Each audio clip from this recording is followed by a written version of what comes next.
Rozhodnutie sa cvičiť. Očakávanie. Ty vole, ja už som taká tučná pre Boha.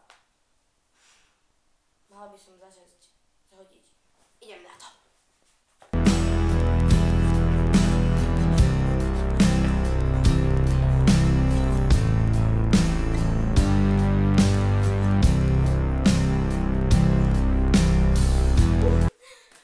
A tak to každý deň a budem chudá.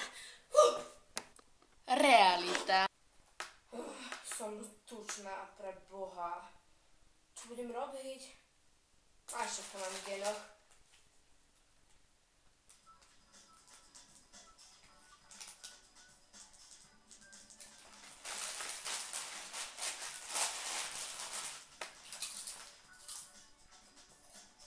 Ak sa vám videjko páčilo, nezabudnite ho ohodnotiť lajkom, komentárom, subscribeom a nezabúdajte, máme vás radi, vaše Cu a Cu.